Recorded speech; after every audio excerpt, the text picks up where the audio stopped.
respect to the Bush family, but they were Bushies, and just it doesn't work out for us. It was clear, this is kind of far afield, but it was just interesting. I read Barr's account of his time. He wrote a book about it, right?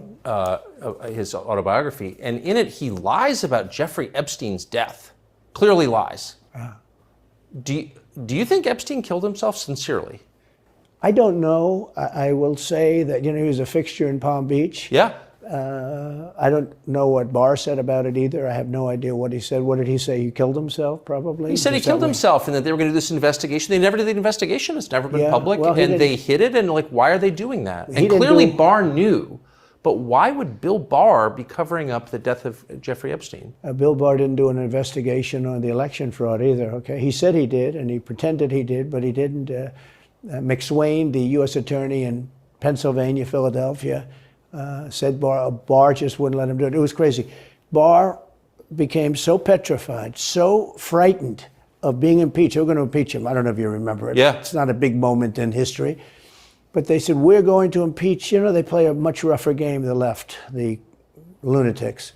And they were going to impeach Bill Barr, and he was petrified. Now, how do you not get impeached? Don't do any of this stuff. But he didn't do the job there. I don't know what he did with Epstein, but possibly he didn't. Do you think it's possible that Epstein was killed? Oh, sure, it's possible. I mean, I don't really believe. I think he probably committed suicide. He had a life with, beautiful homes and beautiful everything, and he all of a sudden he's incarcerated and not doing very well. I would say that he did, but there are those people. There are many people. I think you're one of them, right? But a lot of people think that he was killed. He knew a lot on a lot of people. He was killed. You think so? I think the closer you look, I'm not a conspiracy person at all. I believe everything I hear. But yeah, the closer you look into it, I mean, the Attorney General of the United States, your Attorney General, clearly lied about the Epstein death. Yeah, and he was. Why? He was certainly. It wasn't well done. They had no cameras. They had no anything. Everybody was sleeping, and a case could be made. Look, I'm not going to get involved in it, but I can tell you a case could be made either way. But it certainly wasn't the most well-run place. So the reason I'm asking you is I'm looking at the trajectory since 2015 when you got into politics, for real, and then won. It started with protests against you, massive protests, right. Organized protests by the left, and then it moved to impeachment twice, right. And now indictment. I mean, the next stage is violence. Are you worried that they're going to try and kill you? Why wouldn't they try and kill you, honestly? They're savage animals. They are people that are sick, really sick. You have great people in the Democrat Party. You have great people that are Democrats. Most of the people in our country are fantastic, and I'm representing everybody. I'm not just Republicans or conservatives. Right. I represent everybody. I'm the president of everybody. But I've seen what they do. I've seen the lengths that they go to. When they make up the Russia, when that's exposed and they go down, and Barr should have gone after them, and other people should have gone after. And they did very late, because the Durham report came out. It was fairly good. It could have been a lot tougher, I guess, but it was fairly good. But it explained how corrupt it was. I'll tell you who did a great job was the Inspector General Horowitz. He did a phenomenal report. You didn't have to go to Durham. He did it on Comey and on, I guess, McCabe and some others, and it was a vicious, it was basically a true report, how bad they are. But these people are sick people. These are people that I think they hate our country. You want to know the truth. When you see open borders, when you see these policies that they have, and so many other things, it's so sad to see. We have a country that's very fragile right now. I've never seen, I will say, look, I ran in 16, which was 15, but I ran in 16, election in 16, and there was tremendous spirit. In 20, there was even more spirit. We got millions and millions more votes. It wasn't even a contest. People said, well, what'd you think of 20? I said, we did much better. We did. You got to base it on the number of votes. We got many more votes in 20 than we did in 16. But the election was rigged. It was a rigged election. And with COVID, they used COVID to cheat in a lot of different things, and we have so much on it. It's like so easy. But we had judges that didn't want to look. We had people didn't want to get involved. They called you, he's a conspiracy theorist if you say anything about the election. But I have never seen spirit like there is right now. Even coming down here, just the people on the road that are just absolutely going crazy. And the reason is, I think they like me, and I know they love my policies. I hope they like me too. You know, a lot of people say they don't like me, but they like my policies. I think they like me. But I have never seen spirit like it is right now. And the reason is because crooked Joe Biden is so bad. He's the worst president in the history of our country. I don't think he's going to make it to the gate, but you know, you never know. But he's a corrupt person, so corrupt that I took the name off Hillary. You know, I don't do two people at one time. I took the crooked Hillary and I retired the name. That was a good day for her. I bet she was very happy. And I used it for. You don't think he's going to make it to November of 2024? Well, I think he's worse mentally than he is physically. And physically, he's not exactly a triathlete or any kind of an athlete. You look at him, he can't walk to the helicopter. He walks, he can't lift his feet out of the grass. You know, it's only 2 inches at the White House, right? That's not a lot. But you watch him, and it looks like he's walking on toothpicks. So, and then you see him on the beach where he can't lift a chair. You know, those chairs are meant to be light, right? They're like 2 ounces. Yeah. You lift him up. He can't lift the chair. He can't walk to the chair. And I don't know what they're doing with the beach. You know, this beach is seeming to play a big role, but they love pictures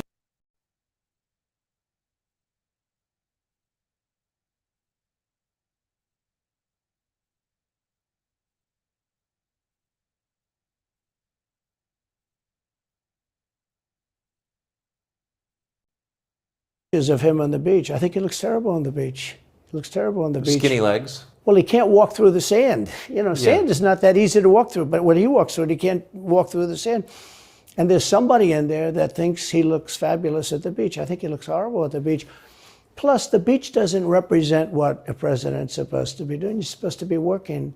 You're supposed to be getting us out of that horrible, horrible war that we're very much involved in with Russia and Ukraine. You could do that. You could do that very easily. I believe you could do that I don't believe he could do it because he's just incompetent. But that's a war that should end immediately, not because of one side or the other, because hundreds of thousands of people are being killed. Can you imagine you're in an apartment house and rockets are going into that building and blowing it up and knocking it down? And why should anybody, human beings, these are human, whether they're Russian or Ukrainian or whatever they are, it's got to be stopped. And it can be stopped very easily. It would have never started. If I were president, it would have never started. So back to Biden, I'm interested. So you think he's failing? He obviously is failing. I think it's clear to everybody.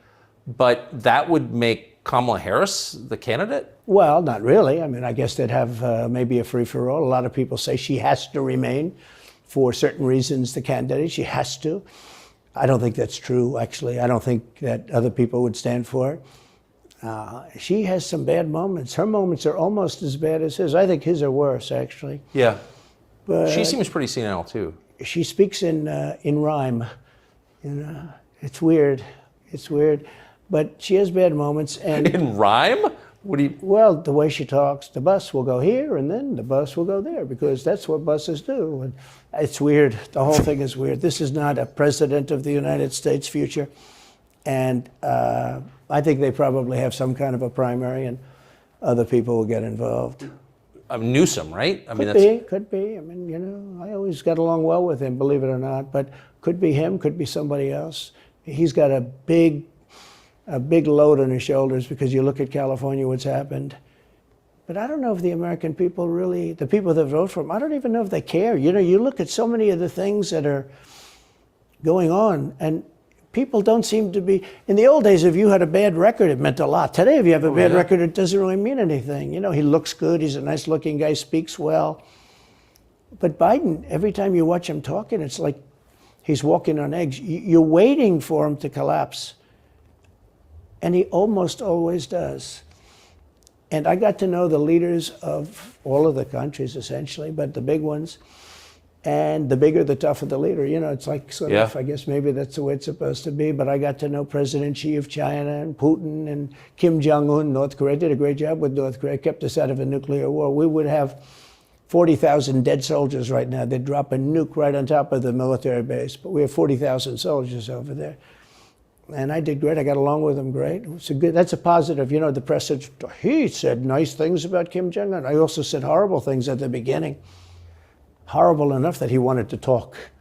And we talked, and we met in Singapore. We met actually twice. And we had unbelievable meetings. I know him very well. We were in great shape with him. What do you think he and Xi and Putin think of Biden? I think they can't believe it. I think they probably say this is some kind of a system. You know, they had great respect for our country. They respected me. They had great respect for our country when I was there. Every one of them. Look, if you go to North Korea, you take a look at what happened. You know, the Olympics was dead. South Korea spent billions on the Olympics. Nobody was going to go. They didn't want to get blown up. They called me and they said, we are going to let the Olympics proceed. This is North Korea. I said, you should go into the Olympics. Put your athletes in. It wasn't like, you know, they were big on athletes because, you know. Famine. But they went in and they actually participated. And within about 2 days, the entire thing was sold out. And if it wasn't me, that would have never happened. But I got along very well with him, and that's a positive thing. He does have massive nuclear power, by the way. And if Hillary would have gotten in, or if the Obama thought process continued, it would have been a nuclear war, absolutely, with North Korea. He was expecting to go into a war, and it would have been a nuclear war. So do you think the rest of the world looks on at Biden and thinks someone else has got to be running the government? Well, somebody else has to be. I don't think he's capable of doing anything. Look, when I debated him, I said, how come, and this was in front of probably not a friend of yours, Chris Wallace. He was the moderator. Not a friend. I said, why is it? He wants to be Mike, but he doesn't have the talent. It's one of those bitchy little man. He wanted to be his father, but he didn't have the talent of his father was great. He's a little fussy man. His father interviewed me in 60 Minutes. It was actually a 10. Can you believe it? No, I totally believe his father had talent, at least. I may have been the only guy that he gave a good 60 Minutes to. He was rough. Really? His father was tough. He was great, though. He was great at what he did. But Chris Wallace was so upset. He was guarding this guy who wouldn't do a show, by the way. You know, he wouldn't do. I figured I didn't mind Chris Wallace because Biden wouldn't do a show. And it was very obvious. You know, he kept asking him and asking, but he wouldn't do the show. So I figured he's got to like me. But he came from a different planet. But remember when I asked the question, why is it that the mayor of Moscow's wife is allowed to give you $3.5 million? Don't forget, that was brought up. Now it's brought up all the time, but that was brought up by me long before anyone ever heard of it. I said, the mayor of Moscow's wife giving you $3.5 million.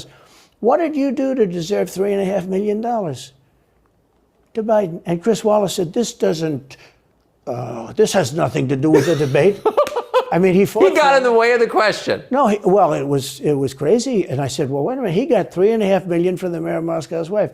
Now, people forget that, but if you go back and take a look, you will see. And Chris Wallace didn't want me to ask that question. I said, I think it's a very appropriate question. It turned out to be much more appropriate than people thought. Amazing. So do you have a preference in, assuming you're the Republican nominee and all goes as you plan it to go, do you have a preference in who you run against? In many ways, I'd love to run against him because his record's so bad. You know, it's still horrible when you look at inflation and everything else, but others also have very bad records. I mean, California's a bad record, so, you know, should it be Gavin or should it be somebody else? When I look at San Francisco, what's happened to that incredible city? That was one of the greatest cities in the world just a short while ago, and now it's very sad when you look at it. Los Angeles, every city practically, all the Democrat-run cities. You know, Republican-run cities are doing very nicely because they arrest people when you have crimes, and they don't go after political candidates because they think it's good. You know, I mean, it's like been amazing. My poll numbers are the highest I've ever had, but because people understand it. Can I just ask you, that gets back to my original question. So if the protest didn't work, you got elected anyway. Yeah. Impeachment didn't work twice, obviously. Indictment is not working. Your poll numbers go up. When they raided Mar-a-Lago in August of last year, your numbers went up. They can indict you 20 times and you're not gonna lose the Republican primary because of that. Well, so it makes it look even more ridiculous. I mean, the 4 indictments, and maybe there'll be more. I don't know. These people are crazy. But they're counterproductive. So if you chart it out, it's an escalation, is what I'm saying. So what's next after, try to put you in prison for the rest of your life? That's not working. So like, don't they have to kill you now? I think the people of our country don't get enough credit for how smart they are. And I'm not sure I would have said this 10 years ago, but they get it. They really get it. When somebody gets indicted, your poll numbers go down. When somebody gets indicted, you announce, ladies and gentlemen, I'll be leaving to spend time with my family and to fight for the rest of my life on this stuff. But you're out of politics. I got indicted 4 times. All trivia, nonsense, bullshit. It's all bullshit. It's horrible when you look and you look at what they're doing. The boxes hoax, I'm covered by the Presidential Records Act. I'm allowed to do exactly that. He's not covered, and he's got 25 times the number of boxes, and he's got them stored in Chinatown. He's got them stored in a flimsy garage underneath his Corvette at Penn. And by the way, at Penn, he gets millions of dollars. China pays this guy millions of dollars. See, I think he's the most corrupt president we've ever had, and he also has the distinction of being the most incompetent. And I believe both. I mean, he's both incompetent and corrupt. So and I actually believe he's compromised because China knows so much about him. They know where the money comes from. They know where it is, who paid it, and they probably paid it. Well, they do pay Penn, and he gets $1 million. I think he takes $999,000 because keeps it a little bit under $1 million, like by $1. But he, in many ways, is a Manchurian candidate. We have a Manchurian candidate. And he's afraid to tell Russia to get out of Cuba. He's afraid to tell China to get out of Cuba. He's afraid. China now is building, think of this, China is building military installations in Cuba. The Cuban population of Miami is not too happy because they're never going to be able to go back. And you don't even hear about it. And the worst culprit is the press, the media, because normally, when I first heard that China is building installations in Cuba, and installations means military installations. Okay, they said just some communication. They did that on the islands with Japan. They took the island, they started this massive construction, and they told everybody, including the Japanese have to be very careful. They told everybody, but this is a housing development. They're going to build a housing development. And I said, how come the runway is 20,000 feet long? Private jets need 4,000 feet. They don't need 20,000 feet. The big ones need 20,000 feet. They don't even need 20. And I looked at the runway. I said, that's the largest runway ever built, both in width and length, for housing development. There's nobody that has a plane that big that you would have a runway that's Why is for China testing. allowed to conduct imperialism in our hemisphere? Well, yeah, and it's far beyond Cuba. It's all over South America. Yeah, in the Caribbean. So we built a thing called the Panama Canal. We lost 35,000 people to the mosquito, malaria. Yeah. We lost 35,000 people building. We lost 35,000 people because of the mosquito. Vicious. They had to build under nets. It was one of the true great wonders of the world. As he said, one of the 9 wonders of the world. No, it was one of the 7. It happened a little while ago, It says 9 wonders of the world. You could make 9 wonders. He would have been better off if he stuck with the 9 and just said, yeah, I think it's 9. But this is one of the true 7 wonders of the world. And you take a look at the Panama Canal. It was such an incredible engineering marvel. We sold it under Jimmy Carter. We sold it to Panama for $1. The following day, they quadrupled the amount of money the ships had to pay to get across. They didn't lose one ship. And now they've made it much bigger, and now they've widened it. They've doubled it, right? They've more than doubled it. And it's one of the most profitable things. Any time it's just incredible, right? We gave it away for $1. China now controls it. They actually control the Panama Canal. They run it, they control it. And we shouldn't let that happen. And we can't let China be in Cuba. And they'll get out. If I'm president, they'll get out.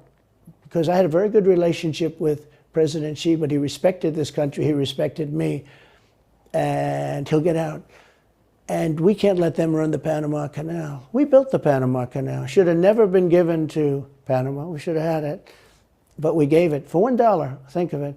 They quadrupled. In one day, they lifted the fees, which are, pretty big, for these massive ships to go through, right? Rather than going around the Cape and to all the tremendous storms, such beauty, it's beautiful stuff. But you didn't want to get caught in those storms. Those were storms that wiped out the biggest ships. And we go through the Panama Canal, we built it, and we gave it away for $1. Think of that, how stupid are we? We have done the stupidest things in this country. And now we have a president that can't put two sentences together, can't speak, can't walk, can't talk.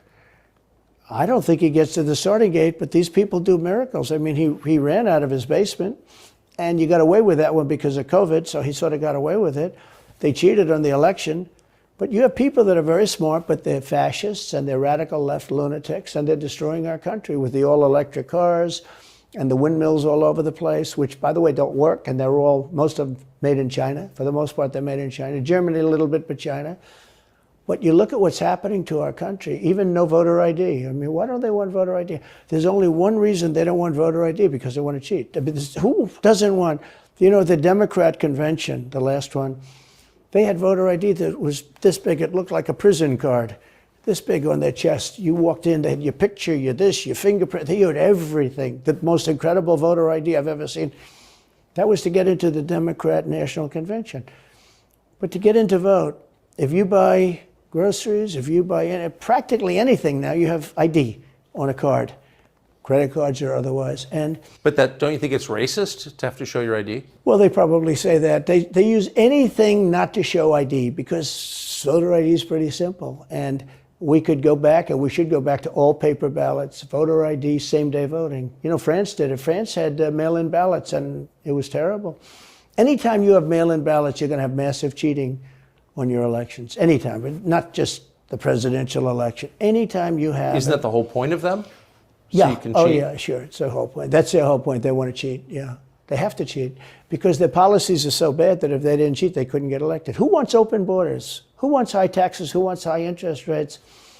Who wants to not be able to use a gas stove or have to drive an electric car, which, you know, you have a 4-hour drive, but the car only goes an hour and a half, so you have to charge it. The happiest moment for somebody in an electric car is the first 10 minutes. In other words, you get it charged, and now for 10 minutes. The unhappiest part is the next hour, because you're petrified that you're not going to be found to another charger. People, I'm saying, if people, I'm not knocking electric cars, they're fine. They're fine. But if people want to buy a gasoline car or a hybrid, hybrids are pretty good, actually, but they should be allowed to buy. They don't want to do any of this. So right now, California's in a big brownout because their grid is a disaster. The grid all over the country is sort of a disaster, but the grid in California. And yet, they want to have, in a very short period of time, millions and millions of cars going off that grid, essentially. It doesn't work. So plug your car into a grid that's failing. You should be able to buy an electric car. You know, electric cars could be fine if you drive short distances and you want to have, you know, whatever, and you have plug-ins everywhere you go. They could be fine. But you got to have gasoline cars. You got to have everything. Let people buy everything. Now there's the new thing is your heating systems in the house. They don't want you to have a modern day heating system. They want you to use a heating system that will cost you at least $10,000 to buy and won't work very well. You know, none of the stuff works as well.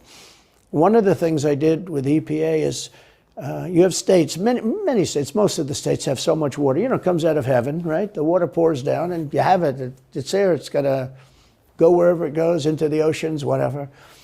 It's not like a big problem. Now, in some states, they have a problem. You know, you have some desert areas and all, and for that, it's okay.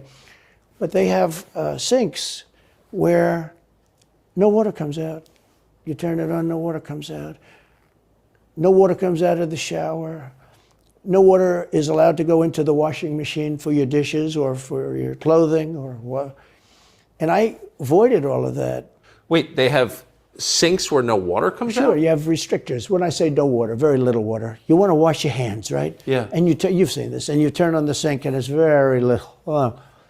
Or you want to wash your beautiful hair, right? And you're standing under a shower.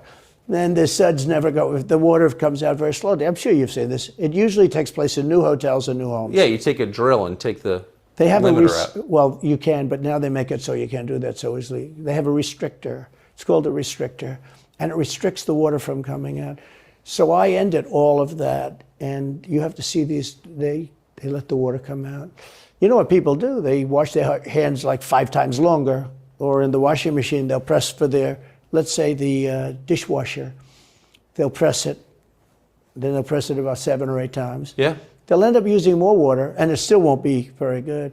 I met with the head of Whirlpool. They were practically going out of business during my administration, and they said to me, from Ohio, incredible, great state, I love Ohio, and they were really doing badly because people were dumping washing machines all over, mostly from South Korea, but also from China. And he was explaining it's just a terrible situation. I said, let me ask you, how's the quality? He says, we're better, but they are good enough quality. But, you know, of course he's going to say that, but, you know, they are better. He said, but they don't allow us. They're dumping these machines. They're cutting us in half. They're killing us. And on top of it, the government won't let us use water in our machines. I mean, he shows me like a quarter of a bottle of water. That's supposed to be washing clothing. And I freed it all up, and I put tariffs on these countries that were selling and the machines coming into the country. And that company went from all the washing machine companies, they make washing machines, they make dryers, they make all of the different machines that do this kind of work, including dishwashers.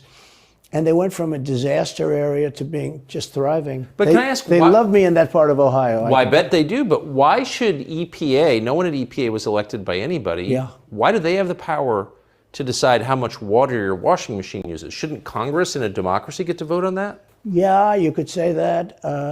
They do things that are not very... So how do you, that's my question, how do you, if you get elected again, go back to Washington, how do you keep the agencies under control? How do you keep FBI and CIA specifically under control? The way you do it, like I fired Comey, that was a big deal. You know, a lot of people said, and I fired him very early. Somebody said, oh, I wish you would have fired him. There was a real question about firing him. Anyway, you understand, because, you know, when they have a 10-year term, there is a question. I fired Comey. That was a great thing. If I didn't fire Comey, maybe I wouldn't be talking to you, or I'd be talking to you about real estate or something else other than politics, right? That was a coup, in my opinion. That was a very sick deal. That was the insurance policy. You remember the insurance policy? Oh, she's going to win, darling. She's going to win. But just in case she doesn't, we have an insurance policy. An insurance policy was what they were doing. And we caught them with that. That was a very important tweet or whatever it was, text. It was a big deal. That was a big deal. The insurance policy. She's going to win 100 million to 1. Now, that's not good odds. At least they gave me 1, right? 100 million to 1. But just in case she doesn't win, we have an insurance policy. And everybody said, that's strange. That's strange. But we caught all that because I fired Comey. Because when I fired Comey, it was like throwing a rock into a hornet's nest, into a nest of bees, and the place went crazy. So when you were president, are you confident that you knew everything, say, CIA was doing around the world? No, I'm not. It's a very interesting group of people. I had very good relationships, I thought, but I was a little surprised when I got out that, you know, things go on. Look, it's... What were you surprised by? I was surprised. I think at some of the people. I was surprised that there was... I had a group of people. Look, we killed many, using the CIA, I have to say this, very bad actors. We were very good at it. You look at Soleimani, you look at al-Baghdadi, bigger than Osama bin Laden. I mean, Osama bin Laden, but al-Baghdadi did ISIS, and he was rebuilding ISIS very strongly. And that was the CIA that did that? That was really us that did that. Yeah. That was really us that did that. And Soleimani was us that did that, not so much CIA. But we did some very good work with the CIA. But I started, you know, when I looked at the 51 intelligence agents saying that that was the laptop from hell was Russia disinformation, when I took a look at that, I said, that's a horrible thing. They knew it wasn't. They knew it was not. And by the way, you're talking about cheating on the election? McLaughlin and Fabrizio, great pollsters, they said a thing like that plus other things meant anywhere from 10 to 17% of the vote would change. Whatever happened to Mike Pence? You've always been nice to Pence. I've never heard you criticize Pence. You've defended him in public many, many times. He's out there attacking you. What is that? So Mike wants to run for president. You got to understand, in my opinion, Mike Pence had the absolute right to send the votes back to the legislatures. the Democrats and everybody said, you don't have the right. In other words, what I said, is he a human conveyor belt? You mean if he finds fraud in Pennsylvania, in Georgia, in any of these states, Arizona, he has to send them to Mitch McConnell, right? That's right, sir. Well, if he finds fraud, he has to? Yes, sir. I said, so he's a conveyor belt. Boom, put him in. I said, I don't agree with that. And we had some lawyers, not all, we had some lawyers that said, no, you do have the right to send them back to the legislatures to be rechecked. Because if you looked at what went on in Wisconsin, who, by the way, now agree with me, Wisconsin has been virtually, other than the fact they're not allowed to do anything statutorily, but Wisconsin has been, I mean, what they found is incredible. I mean, we won Wisconsin. But Mike Pence had the right, in my opinion, to send him back. Do you ever talk to him now? No, I haven't spoken to him in a long time. I was very disappointed in him. I didn't want to do what Thomas Jefferson did. Thomas Jefferson, it was Georgia.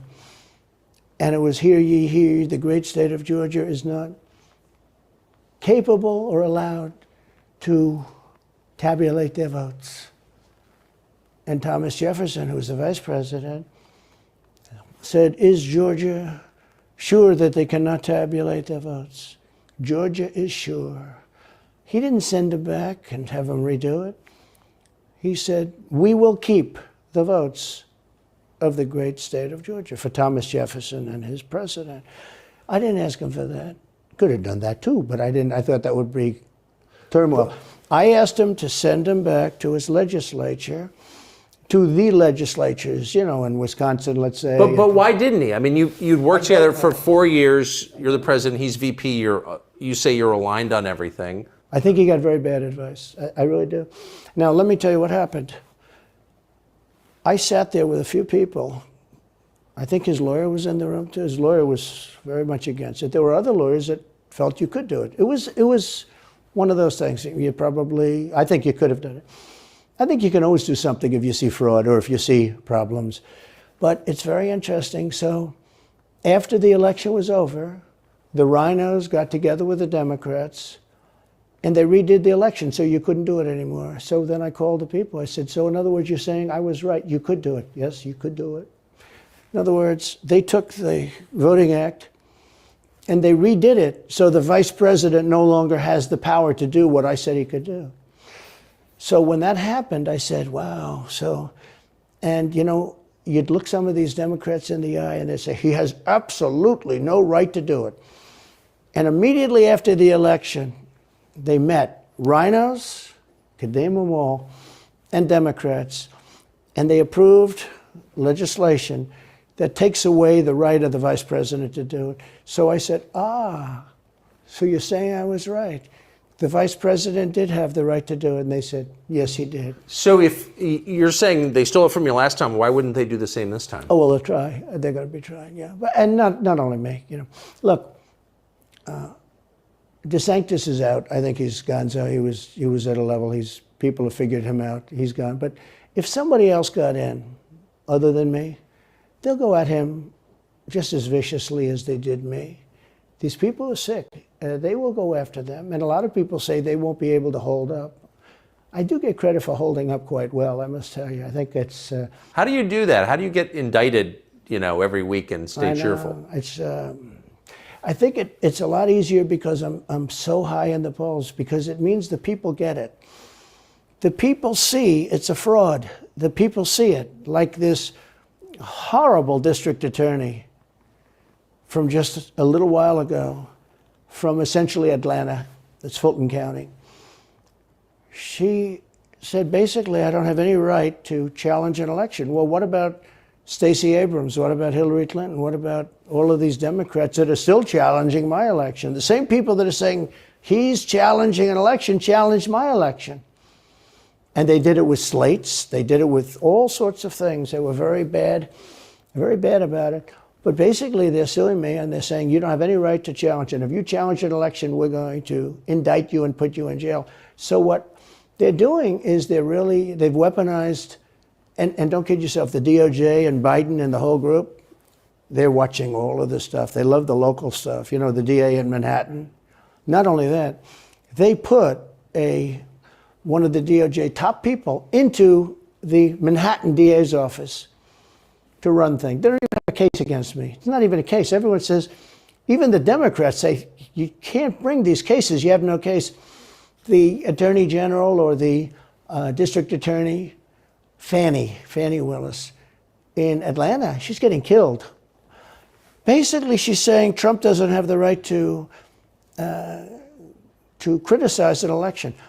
But you've been around long enough now. You've seen many elections criticized. I mean, Hillary Clinton goes crazy. Every time she talks, she says, he's not the president. Jimmy Carter said, he's not the president. Well, I am the president. Hillary Clinton called me, by the way, at 3:02 in the morning to congratulate me the night of the election. Did her voice crack? Well, her voice was, it's very different, I will say. I won't get into that. But what do you mean? Her voice was very different. Don't forget, they were all celebrating at 5 o'clock in the afternoon. And I came home and I said, I think we won.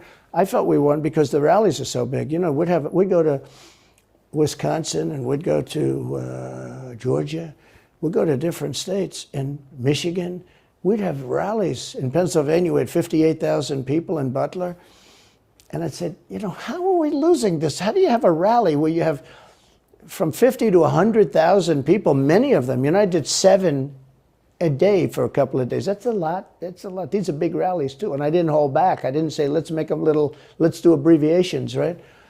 But they challenged the stuff. Yeah. Hillary called me up and conceded. Now, the word is that Obama said you have to do that. But she called up and totally conceded. But now, every time you see her on television, she's saying, she's challenging the election. Do you think... So that would mean that she should be indicted, but that would mean also that Stacey Abrams in Georgia should be indicted, because she still thinks she won the election for governor. She still thinks that. She's never recanted. And do you think Stacey Abrams will be indicted for that? No, of course not. She won't be. The Democrats don't get indicted for things like that. They don't get impeached. No, it's a different thing. With that being said, yes, I had great support when they did impeachment hoax #1 and impeachment hoax #2. Jim Jordan, the House was fantastic. And actually the Senate was very good for me, other than, Mitch McConnell. I think it's too bad I endorsed him. He was begging, he was going to lose that race, and I endorsed him, and he ended up winning the race because of my endorsement. He was down, he was going to lose to Amy McGrath. She was $90 million in cash, all set to go. She was leading by 3. He was going down. I did him a favor, and then 3-4 months later, he really wanted to impeach me. He's a bad guy. But if you look at what's going on politically, it's so interesting. The level of loyalty is different in politics than it is in normal life, I will say. With that being said, I've had great loyalty also. But the House was fantastic. The Senate was very good. They overrode Mitch McConnell. Mitch McConnell, in my opinion, was trying to get senators to impeach me, especially for the second one. And on the first one, he acted very, very slow. He should have gone much faster. But Mitch McConnell wanted to, and the senators went up to him, guys that are subservient to him because he gives money. He gives them money. He gives them a lot of money. He raises some money and he gives it to them, and therefore they do what he said. That's the only form of leadership he's got. So last question. If you're elected president again, what's your number one priority? When you ran last time, you said, I will build a wall. This time, your bottom line top promise to the country. So you can do numerous things at the same time. Of course. But let's say number one is a border, and taking hundreds of thousands of criminals that have been allowed into our country and getting them out and bringing them back to their country, Guatemala. By the way, not only the 4 countries that we think of as neighbors, all over the world. Last month, we had 149 countries represented. Think of it. We had 149 countries represented, Tucker, from places that many people never even heard of, coming into our country. And they're coming in from mental institutions, and they're coming in from prisons. They're emptying out their prisons all over South America. They're emptying out their mental institutions. Terrorists are pouring into our country. We have no idea. I had the strongest border in the history of our country, and I built almost 500 miles of wall. They like to say, oh, was it less? No. I built 500 miles. In fact, if you check with the authorities on the border, we built almost 500 miles of wall, and I had another 200 that I was going to build. It's like water. It seeks. and we're going to build another 200. We built it. It was all set to go. All they had to do was install it. It would have taken 3 weeks. And that's when I found out. I said, I think these people actually want open borders. The first thing I would do would be I would seal up the border good and tight, except for people that want to come in legally. Do you think we're moving towards civil war? There's tremendous passion and there's tremendous love. You know, January 6th was a very interesting day because they don't report it properly. I believe it was the largest crowd I've ever spoken before. And you know some of the crowds I've spoken before. And like July 4th on the mall, I think they had 1 million people there. But I think that the biggest crowd I've ever spoken before was on January 6th. And people that were in that crowd, a very, very small group of people, and we said patriotically and peacefully, peacefully and patriotically, right? Nobody ever says that. Go peacefully and patriotically. But people that were in that crowd that day, very small group of people went down there, and then there are a lot of scenarios that we can talk about. But people in that crowd said it was the most beautiful day they've ever experienced. There was love in that crowd. There was love and unity. I have never seen such spirit and such passion and such love. And I've also never seen simultaneously and from the same people such hatred of what they've done to our country. So do you think it's possible that there's open conflict? We seem to be moving towards something. I don't know, because I don't know what it, you know, I can say this. There's a level of passion that I've never seen. There's a level of hatred that I've never seen, and that's probably a bad combination. Donald Trump, thank you. Thank you very much. Very much. Thank you. That is a bad combination, by the way. Bad combination. Thank you.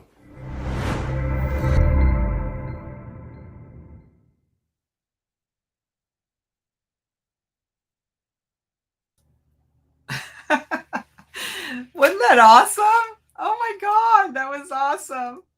Joanne, I was afraid you were going to get offended. You said, when we moved to Kentucky in 2000, we voted for McConnell. The years we lived there thinking he was good. Boy, did we end up with egg in our face. I was going to say caca, but I was afraid you'd get offended. Boy, he did a good job, didn't he? It took me a while to get it on live because I had to end the live stream that I'd done on Rumble, even though I'd ended it through Restream. And then I like uploaded it and it wouldn't take and it wouldn't take and it wouldn't take. And then at the end of the day, I had 3 uploads. I was like, how did you upload after, 3 times? Anyway, wasn't he amazing? That was great. So I'm sorry if y'all missed the first part of it, like the first 5 minutes, but I just couldn't get it to work. Thank you, Mitzi. I know it was fun, wasn't it? I was enjoying all your comments here on Facebook. If you're on Rumble, go and you have a Facebook account, you need to go to TCPQ page, TCP for Third Culture Patriot, Q for, Q. And then join us there. And if you're on Facebook, you need to subscribe to Rumble, because if they take me down again on Facebook, you're not going to find me. Now, for some reason, I keep trying to go to my page and it says page not found. Oh, this time it worked. Okay, let's go look. Wonder what's going on. Too many people on there. So if you go to if you go to Rumble, you're going to put in Third Culture Patriot. And this time it's going to take you to what's supposed to. Just did. Why isn't it working? I just did it and it worked. All right, well, let's pretend it worked. There it is.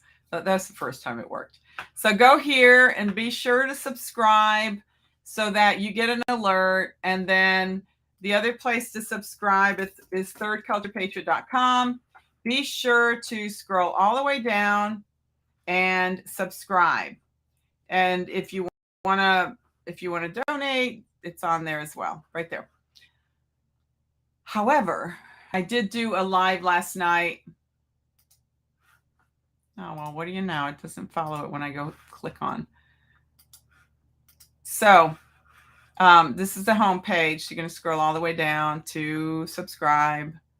and you can donate there, but I'd rather you actually take a look at Nature's Frequencies. So it'll do so much for you.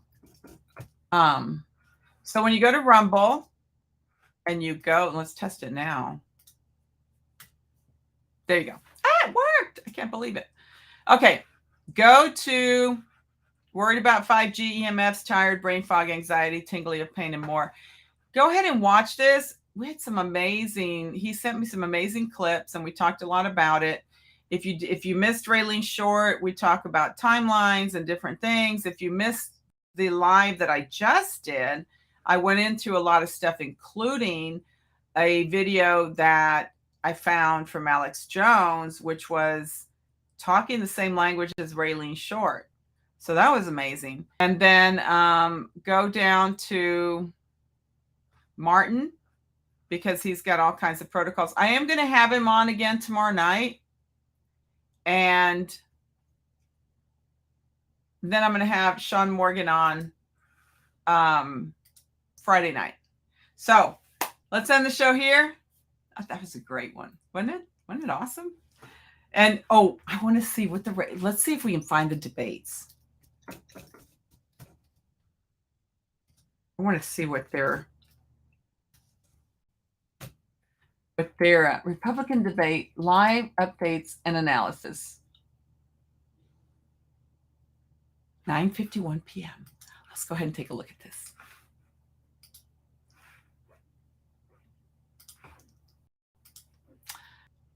In the 2024 hopefuls took the stage in Milwaukee Wednesday night without Trump.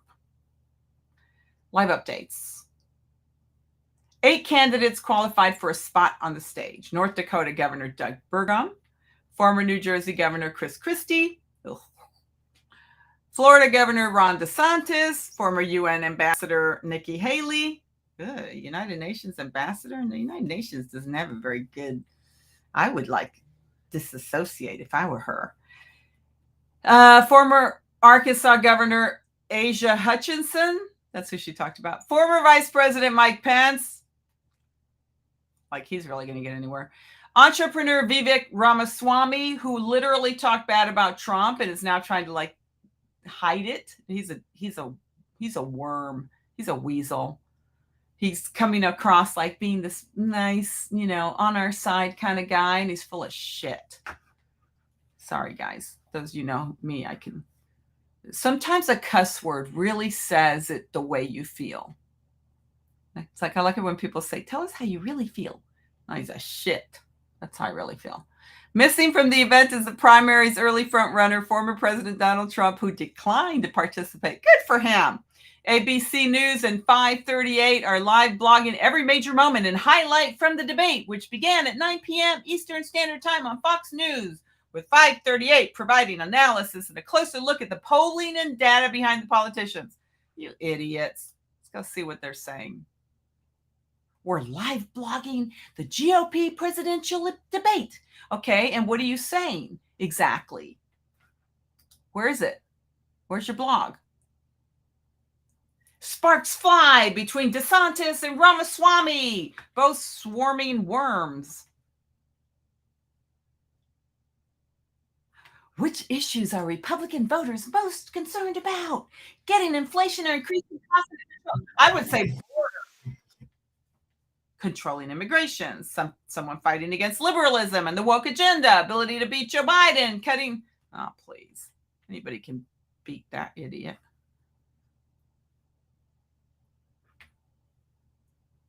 Well, where is it?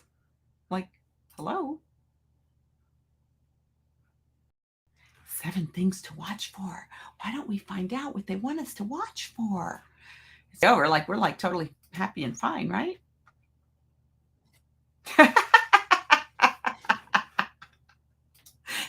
That really isn't what they were saying, but that's like perfect. So Trump was pre-recorded. Okay, I thought it was live. It's unclear what Trump told Carlson, but the sit-down is being seen among the campaigns as an attempt to counter-program or even overshadow the debate. Dream on, because it actually did do it. Trump has frequently attacked his rivals, but none more so than DeSantis, a rising GOP star who is trailing Trump. Wasn't he Skull and Bones? That's been exposed, I think. DeSantis has not criticized Trump nearly as sharply. Oh, but he has. Trump could also use his social media platform to offer running commentary on the debate or candidates, or use the Carlson interview to rail against his mounting legal troubles. Yeah, bullshit. All right, guys. I'm going to cuss a little bit on this one. Do the candidates attack or defend Trump? How does Ron DeSantis handle the spotlight? In Trump's absence, DeSantis will be the highest polling candidate on stage and likely the biggest magnet for attacks. All right, well, show it to me. Chris Christie? Chris Christie's a slob.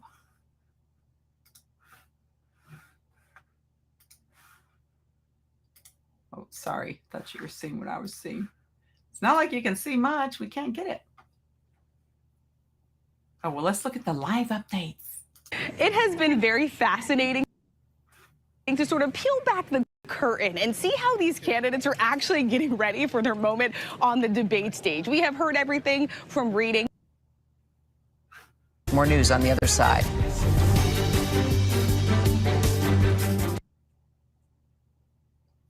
Still waiting. Where's our live updates? Hey, no live updates swirl. Here. Hey, here come that shake, shake. Hey, here come that swirl. Hey, here come that shake, shake. Yeah, why don't we just get people more? ABC News senior congressional correspondent Rachel Scott is there in Milwaukee. Rachel, let's just get real here. Trump. Oh, well, let's see. Because it's been months since many. Congressional correspondent Rachel Scott is there in Milwaukee. Rachel, let's just get real here. Trump is not only leading by big numbers, but he still has this hypnotic hold on the party. So what's the likelihood that any of these candidates could break the spell and break through tonight?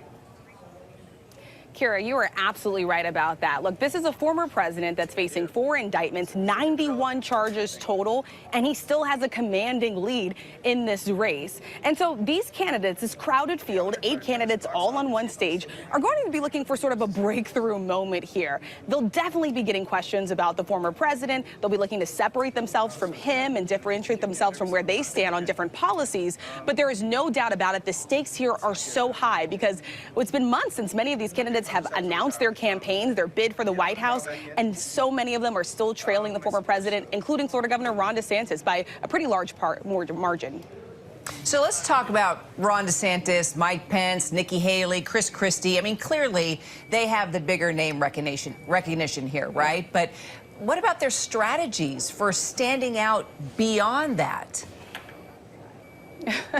Yeah, exactly. And that's going to be key here. So Florida Governor Ron DeSantis, sources tell me that he's going to be bracing for an onslaught of attacks here because with Trump not on the stage here, he's next in line as the next up in the polls. He's holding that distant second place to the former president.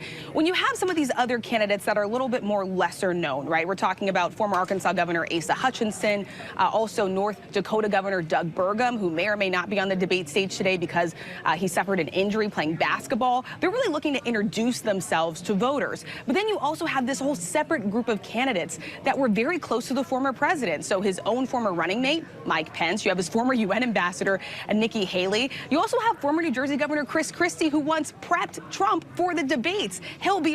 Oh, right. He didn't need his help. Okay. It's a little bit of the nerves. Get it all out, Kara. Okay, let's go ahead. Are you going to say charges that the former president is facing?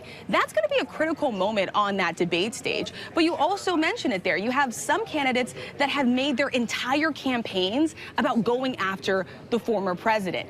Former New Jersey Governor Chris Christie is one of them. Former Arkansas Governor Asa Hutchinson is another. So that raises the question, what do these candidates do that have made their whole campaigns about taking on Trump, and then Trump is not even there?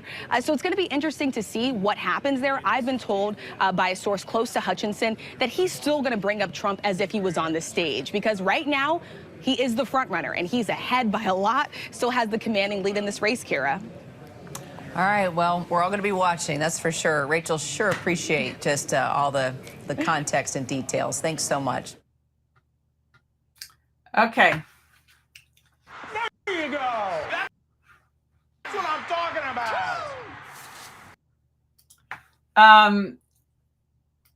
So Sandra Ryder, you said play that one video, that one song. And actually, I can't remember who, I'd love to give you credit, sent me one where everyone's talking about it. All the different people, digital, people in the digital space are talking about it. Former South Carolina Governor Nikki Haley tried to find common ground. Yeah, dream on. DeSantis derails Fox attempt at climate change question. We're not school children. Let's have the debate, he said, before pivoting to attacking President Joe Biden's response to the Hawaii wildfires. Ramaswamy hits DeSantis as the super PAC puppet. Republican presidential candidate Vivek Ramaswamy swiped at Florida Governor Ron DeSantis. Isn't that just infantile? It's like, I'm so glad Trump just removed himself and said, you guys are beneath me. You're just all childish. It's going to be an outsider, Ramaswamy says, as he tries to set himself apart from his GOP rivals. Nikki Haley blames Trump administration stimulus bill for country's debt. Pence takes jab at Ramaswamy, says he's the best prepared presidential candidate. Okay, here, let me show this page so you can at least see what I'm reading. Pence leads the pack in speaking time. Oh, yeah, idiot. Chris Christie calls Vivek Ramaswamy a guy that sounds like Chat GPT. 19 minutes ago. Ramaswamy sounds like Chat GPT. Oh, that's hilarious. DeSantis blames economic woes on Trump's administration's handling of COVID-19. Oh, yeah, you didn't do such a good job yourself. Super PAC puppet. Well, let's see if we can actually see any live stuff so we can laugh a little. To 50 years with my best friend and my son. Well, we can look at the cup, people's faces.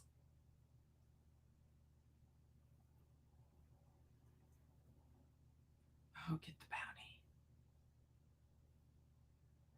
9, 8, 7, 6, 5, 4, 3, 2. Come on, hurry. 1.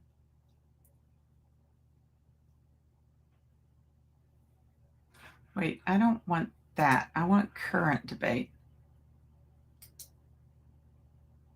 Oh, that's just a tease, isn't it? Okay, let's keep going. When asked about the U.S. economy, Florida Governor Ron DeSantis said at the first GOP presidential debate that a major reason for inflation in the country's debt is the federal government's handling of COVID-19 pandemic. He touts his response to the pandemic on the campaign trail, took an unnamed shot at former President Donald Trump and blamed his administration for locking down his economy. It was a mistake. It should have never happened. And in Florida, we led the country out of lockdown. What a liar. He locked everybody up. Do they not realize that there's something called, there's Wayback Machine, but you don't even have to look in the Wayback Machine because it's all there. Pence takes a jab at Ramaswamy, says he's the best prepared presidential candidate. Flexed his experience as vice president, congressman, and governor during the Republican National Committee. See, Trump knows he's gonna bury himself. DeSantis says Richmond, north of Richmond, has struck a nerve because U.S. is in a decline. Yeah, everybody's playing on that song, but you know what? I'm gonna play this one and then we're gonna end the show. Somebody sent me this. I'm so sorry. I don't remember who it was. I should have written it down. But this is a good one because it's not just a song, but it's people's reactions to it. So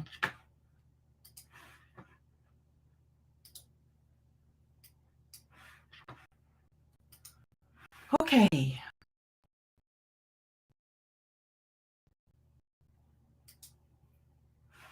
Hey, where'd it go? Okay, here we go. This is good. Let's watch everybody cry. Now, this guy, the story on this guy is that he made a promise to God if he quit drinking and he'd help him, come out of his funk or his financial situation. I don't have all the details, but that, he would I have to look at what my husband sent me. Maybe we can look it up. Let me look it up. Well, actually, we'll play it first.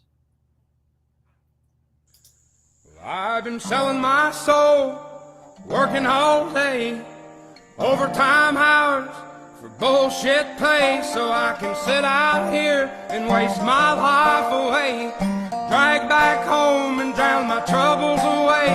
It's a damn shame what the world's gotten to for people like me, people like you. Wish I could just wake up and it not be true, but it is.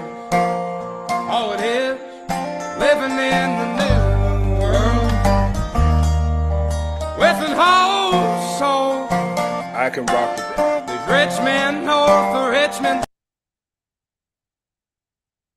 Lord knows they all just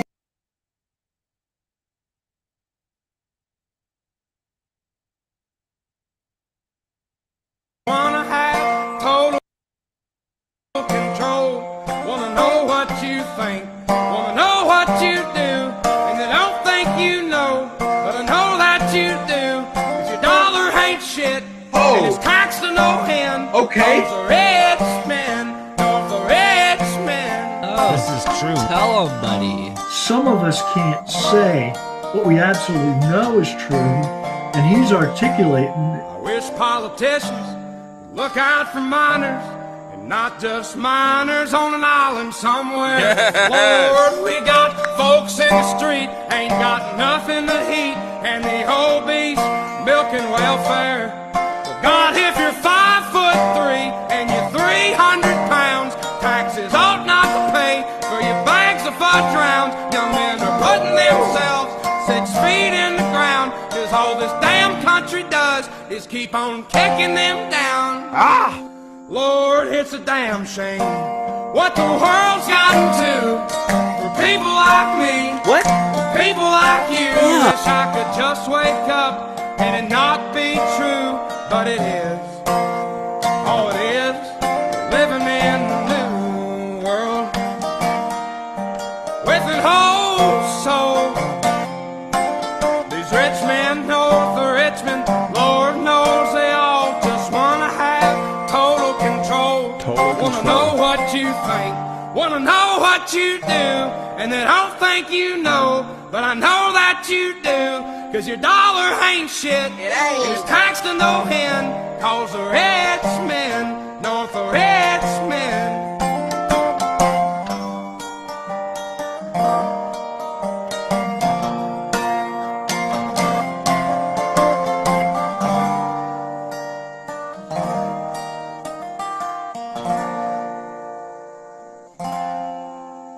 I've been selling my soul, working all day, overtime hours for bullshit pay.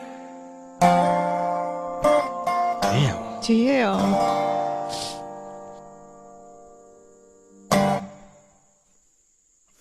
Oh my God! Oliver Anthony. Rich men north of Richmond. That's what. I've been selling my soul. Love that. And they will win if we let them. January 20th, 2017. I put my left hand on Ronald Reagan's Bible. I raised my right hand. And I took an oath to support and defend the Constitution of the United States.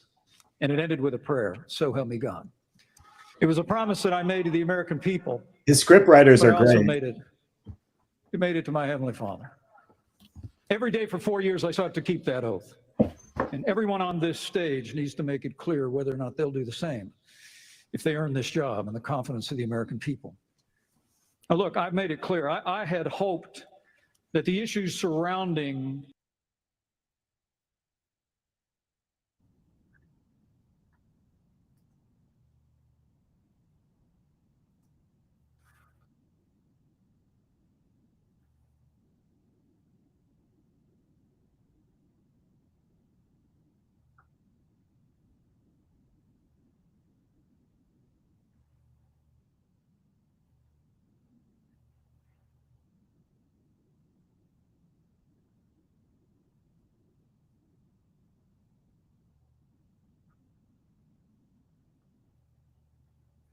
it was on there.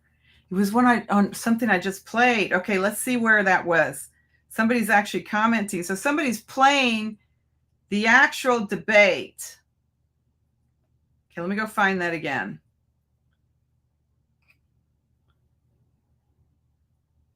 Sorry, guys, we're just having too much fun. Okay, now how do I share this? I was going to look up his backstory, but all of a sudden the debate started to... There it is. I think this is it.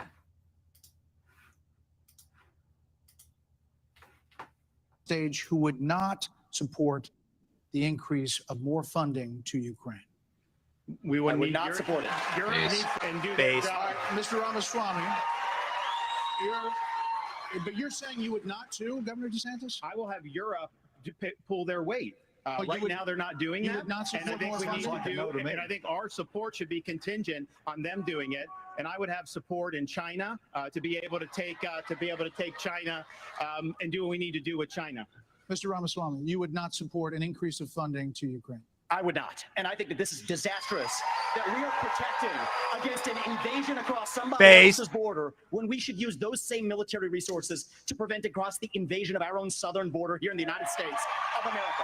We are driving Russia further into China's hands. The Russia-China alliance is the single greatest threat we face. And I find it offensive that we have professional politicians on the stage that will make a pilgrimage to Kyiv, to their Pope, Zelensky, without doing the same thing for people in Maui or the south side of Chicago or Kensington.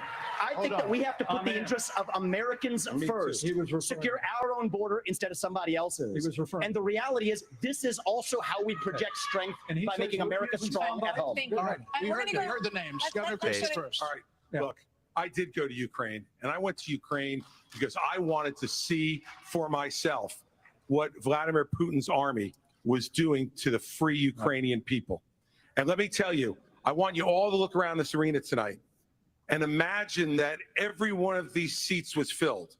And if every one of them was filled, there would still be 2,500 more children outside to make over 20,000 who have been abducted, stolen, ripped from their mothers and fathers, and brought back to Russia to be programmed to fight their own families. They have gouged out people's eyes, cut off their ears, and shot people in the back of the head, men, and then gone into those homes and raped the daughters and the wives who were left as widows and orphans. This is the Vladimir Putin.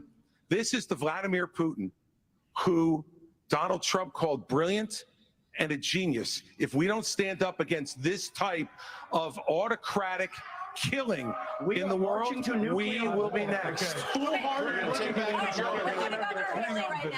on. You were mentioned. Governor Haley, we'll come back. Vice President Pence was mentioned. You get 30 seconds. Yeah, well, let me be clear. Anybody that thinks that we can't solve the problems here in the United States and be the leader of the free world has a pretty small view of the greatest nation on earth. That is incorrect. We can do both, Vivek. We've done both. We've been the leader of the free world and the arsenal of democracy for years. The Reagan Doctrine years ago made it clear. We said, if you're willing to fight the communists on your soil, we'll give you the means to fight them there so our troops don't have to fight them. Vivek, if we do the giveaway that you want to give to Putin to give him his land, it's not going to be too long before he rolls across a NATO border. And frankly, our men and women of our armed forces are going to have to go and fight him. I want to let the Ukrainians fight and drive Putin and the Russians back out into Russia. I want to just briefly address Pence, Vice President Pence. I have a newsflash. The USSR does not exist anymore. It fell back in 1990. Did I say the real threat? You talked about the communists, and the real communists that we have to address right now. Do you not have any idea what Vladimir Putin's aims are? You already spoke. Now I actually have something to say. Vladimir Putin has been saying he wants to reestablish the old Soviet sphere You've made of your point, influence. Vice President. Now, if you can, I'm sorry if I insulted him by calling him a communist. He is a dictator and a murderer. And the United States of America needs to stand against authoritarianism. Mr. Ramaswamy, 30 seconds. Respond. The real threat we face today is communist China. And we are driving Russia further into China's arms. The Russia-China military alliance is the single greatest threat we face. Nobody in either political party is talking about it. And I am the only non-neocon on this stage who will keep us out of war. Mr. Vice President, we can't hear Mr. Vice President. To give Russia everything they've got. Oh my God! A promise that Ukraine will never be in NATO, and then somehow Mr. Vice President. China will not think about taking Taiwan. We achieve peace through strength. Mr. Vice And President. America needs to stand for freedom. China's not his concern, I guess. I think we need to establish some ground rules here. He's like he's the Dylan Mulvaney of the debate stage. That means your time's done. So, Mr. Vice President, we appreciate your aggressiveness here. 30 seconds is 30 seconds. Mr. Ramaswamy, you were mentioned. You get 30 seconds. So the reality is that today, Ukraine is not a priority for the United States of America. And I think that the same people who took us into the Iraq War, the same people who took us into the Vietnam War, you cannot end it. You cannot start another no-win war. And I do not want to get to the point where we're sending our military resources abroad when we could be better using them here at home to protect our own borders, protect the homeland. All right. That will be my top priority in foreign I policy. think we gave you Protect more this than the 30 homeland. seconds in the rebut. So I do want to get to some other people because everybody, we respect everybody's time here. So Governor Haley, you did not raise your hand, meaning that you would support more funding for the Ukraine war. You have said of Governor DeSantis that you didn't appreciate it when he initially called it a territorial dispute. Why? First of all, the American president needs to have moral clarity. They need to know the difference between right and wrong. They need to know the difference between good and evil. Right. When you look at the situation with Russia and Ukraine, here you have a pro-American country that was invaded by a thug. So when you want to talk about what has been given to Ukraine, less than 3.5% of our defense budget has been given to Ukraine. If you look at the percentages per GDP, 11 of the European countries have given more than the U.S. But what's really important is go back to when China and Russia held hands, shook hands before the Olympics, and named themselves unlimited partners. A win for Russia is a win for China. We have to know that. Ukraine is the first line of defense for us. And the problem that Vivek doesn't understand is he wants to hand Ukraine to Russia. He wants to let China eat Taiwan. He wants to go and stop funding Israel. You don't do that to friends. What you do instead is you have the backs of your friends. Ukraine is the front line of defense. Putin has said, once Russia takes Ukraine, Poland and the Baltics are next. That's a world war. We're trying to prevent war. Look at what Putin did today. He killed Prigozhin. When I was at the UN, the Russian ambassador suddenly died. This guy is a murderer, and you are choosing a murderer over a pro-American country. First of all, Mr. Ramaswamy, you have 30 seconds. Mr. DeSantis, Nikki, I wish you well in your future career on the boards of Lockheed and Raytheon. I'm not but on the fact of the matter Yes!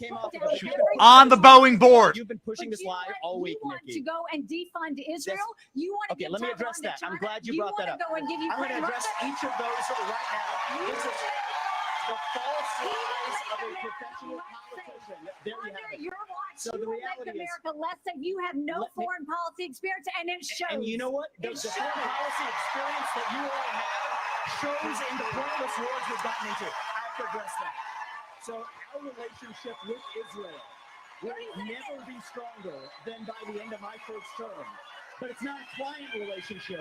It is a friendship. And you know what friends do? Friends help each other stand on their own 2 feet. So I will lead Abraham Accords 2.0. I will partner with Israel to make sure Iran never is nuclear armed. But you know what I love about Israel? And I've been there probably in the last 10 years more than most people on this stage. You know what I love about them? I love their border policies. I love their tough on crime policies. I love that they have a national identity and an iron dome to protect their homeland. And so, yes, I want to learn from the friends that we're supporting.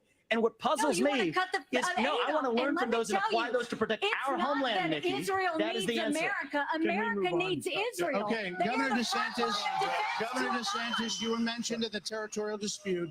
Not only no, it's not a territorial dispute President either. of the United States, your first obligation is to defend our country and its people. And that means You're sending all this money, but you're not doing what we need to do to secure our own border. We have tens of thousands of people who are being killed because we're not handling both. And so I am going to declare it a national emergency. I'm not going to send troops to Ukraine, but I am going to send them to our southern border. When these drug pushers are bringing fentanyl across the border, that's going to be the last thing they do. We're going to use force, and we're going to leave them stone cold dead. We're actually going to move on to China. We're going to talk about China. Okay. Governor Burgum. Somebody China said in has the comments, biggest no navy in wonder the Trump world, the didn't want to biggest be army there. in the world. Now they have warships off the coast of Alaska. They are threatening Taiwan.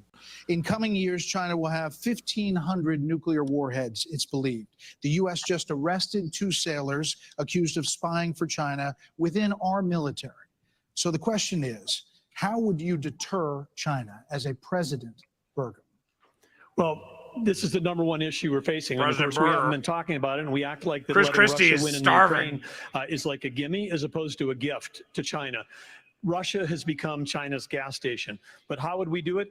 The Biden administration is a complete fail. China imports 10 million barrels of oil a day, more than any other country in the world. They do not even have all the food they need to feed everybody in that country. So they don't have energy security or food security. But the Biden administration sends Blinken, Yellen over there. They're over there talking. They don't even bring up energy because they're too busy trying to kill the U.S. energy here. And what we need to do is not meetings, not press releases, because something that would send a lot more than a press release is actually Harpoon missiles. We need anti-ship missiles on Taiwan. The way that you have a war never start, which is the goal, the way you have peace through strength is that you actually have strength. You actually have deterrence. And what we have in what we've got going on in Ukraine is an example of when deterrence fail. What is an example there of Biden's disastrous withdrawal from Afghanistan, the fact that he green-lighted Putin moving into Ukraine, and then now they see weakness, and when they see weakness, they make a move. And we have to be strong, and we have to be strong both in Ukraine, and we can solve the southern border. Absolutely, we can do that, because guess what? There's only 19,855 authorized people for the Border Patrol, but they're not all staff because the Biden administration doesn't enforce law enforcement. But Biden administration wanted to put 87,000 people in the IRS as opposed to giving the money in the support we need to our own Border Patrol. Okay. Senator Scott, Thank you, Tommy Hilfiger. Let's fire the 87,000 IRS agents and hire or double the number of Border Patrol agents. I just left Yuma, Arizona about 2 weeks ago. The most pressing need of the American people from a national security standpoint is our southern border. It has led to the death of 70,000 Americans because of fentanyl, plus 6 million illegal crossings since President Biden has taken office, and 200 people on our national security watch list have been caught at our border. How many have not been caught at our southern border? If we just spend $10 billion, we could finish the wall. For $5 billion more, we could have the military-grade technology to surveil our southern border to stop the flow of fentanyl and save 70,000 Americans a year. That should be the priority of this government. And as the next president of the United States, I will make that border wall complete. There are many more questions on China. I do want to ask about. I want to say I couldn't agree more. It's not just the 70,000 from fentanyl. We've lost 200,000 people to overdoses since Biden took office. That's 300 people a day. We're taking mass casualties, and that's a statistic, but these are sons and daughters, nieces and nephews that we're losing. We've got North Dakota troops down there flying night helicopter missions from San Diego to the Gulf Coast, trying to stop these transnational criminal organizations. They've got better funding on their side than we've got on our side. Speaking of which, Governor Hutchinson, images from earlier this month, Governor Hutchinson, with Mexico, Vice President Pence, images from earlier this month. Vice President Pence, it really doesn't help. I'm asking a question. Earlier this month, images showed suspected cartel Brett Baer members said, "I'm crossing speaking." into Texas with rifles. Do you consider this an invasion? Would you authorize lethal force along that border? There would be lethal force used by the Border Patrol law enforcement as needed to protect the border. Absolutely. When you look at the military has to be used for intelligence gathering purposes. This is not unusual. Whenever I was in the Bush administration, we went down there and met with President Vicente Fox of Mexico and asked his help in going after the cartels. And he looked at me and said, they're a problem to us as well. And so we joined together and we took down the Ariana Felix brothers leading the Tijuana cartel, and that made a difference. Ramon was shot and killed, and Ben Amin was captured. Cooperation makes a difference. We cannot be successful going against the cartel unless we bring in Mexico as a partner. We have to use economic pressure to accomplish that. President Obrador has not been helpful, and we have to use economic pressure that this administration is not using. The rule of law has to matter on both sides of it. Okay. This is critical. I've done it. We know what needs to be done. The military has to be limited in its use.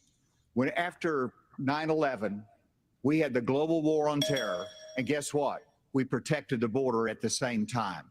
You can do both. Okay, let's go to Governor DeSantis. Just like your comb-over does both. So as president, would you support sending U.S. Special Forces over the border into Mexico to take out fentanyl labs, to take out drug cartel operations? Would you support that kind of American military use? Yes, and I will do it on day one. Here's the thing. The cartels are killing tens of thousands of our fellow citizens. You want to talk about a country in decline? You have the cartels controlling a lot of part of your southern border. We have to reestablish the rule of law, and we have to defend our people.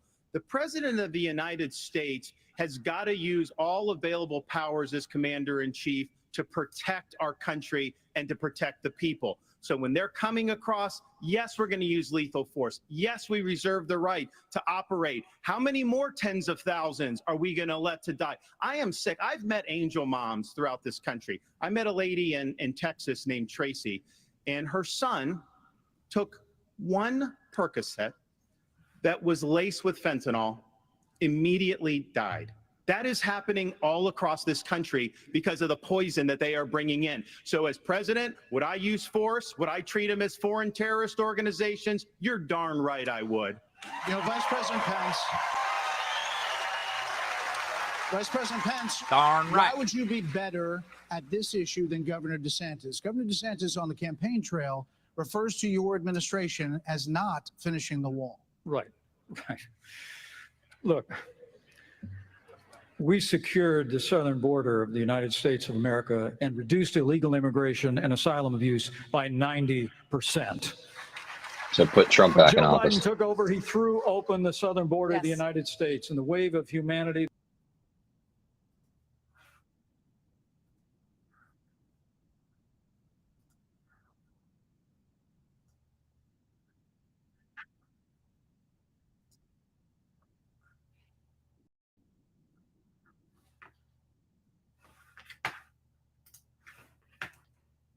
with the Mexican military, and we will hunt down and destroy the cartels that are claiming lives in the United States of America. Okay, thank you. Another issue that is related to this is that almost 7 million migrants have crossed this border, our southern border, during the Biden administration. So, Governor Christie, what would you do about the 7 million who are here? How would you handle them? What would you do? Look, Martha, the first thing we need to do is to stop any more from coming. That's the first thing we need to do. Then the next thing we need to do with the folks that are here is to, again, as we've talked about all night tonight, we have to have law and order in this country. We have to enforce the law. And what that means is to make sure that people who come here illegally are not rewarded for being here illegally. We have so many wonderful people from around the world who are waiting in line, following the law to try to come here and pursue the American dream. And those people are waiting and waiting and waiting because we haven't dealt with the problem of the folks who are here. We have to have them detained. We have to make sure that they are not rewarded for having broken the law. And one last thing on this fentanyl issue. With China, we can't take our eye off of that ball. Right. Yes, it's important that we secure the border. Very important, as I just said. But China is sending these chemicals to these drug cartels for them to create the fentanyl that is killing hundreds of thousands of our citizens. The Chinese are engaging in an act of war against us, killing our citizens. We better make that priority one in our conversations with China and to try to straighten that relationship out, because if we don't, we're going to lose more and more of our I citizens. just want to clarify, would you send those people back? Of course. You'd have to. We have a lot of issues that Americans care about. Next up, we're going to talk about the crisis in education, as millions of American children are not proficient in reading or math. After this.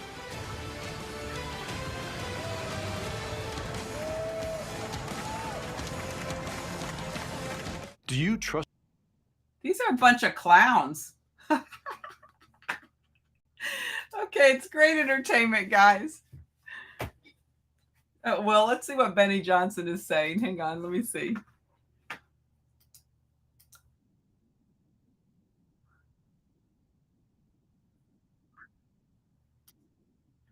Right, you did.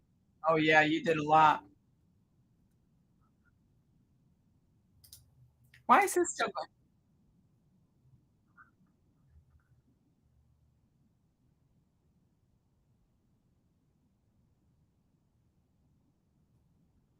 Okay, let's see what they say.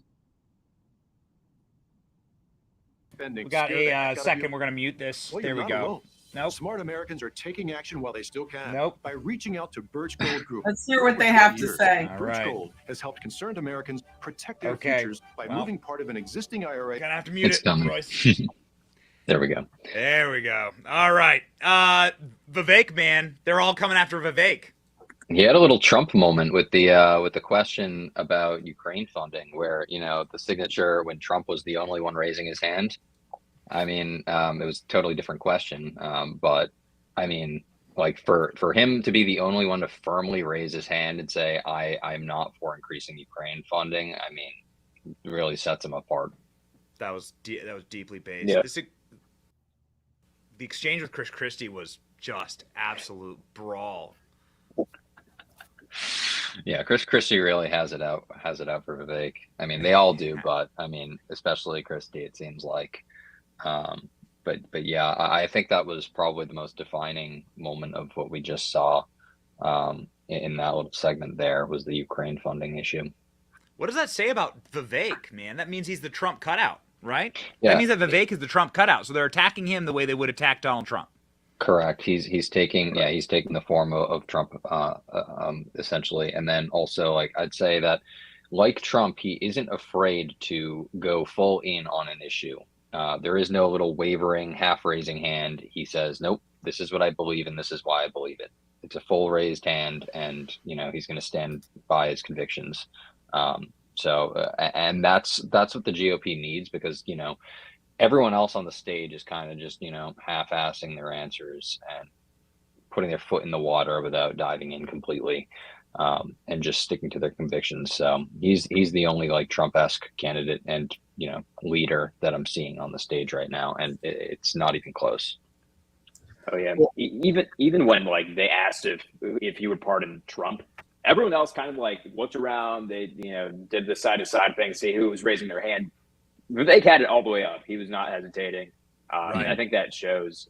And I mean, what this debate kind of shows is what the GOP would look like without Trump. There's a lot of those. Okay, well, let me say this. They may not have seen the clip. Desi, you sent me a clip on Vivek, and he literally wrote a book, Anti-Trump, in his book. Can we find that clip right now so we can play it? I'm not sure Benny Johnson saw that. Or maybe he did, and he's just not talking about it. But there is a clip where Vivek Ramaswamy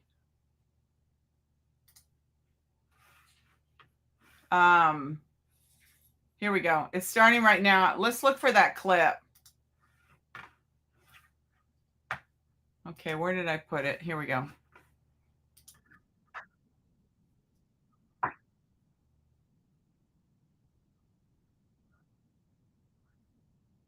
Year-olds and 13-year-olds.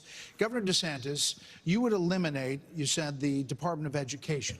But as president, would you still have a responsibility to fix this crisis as we see it?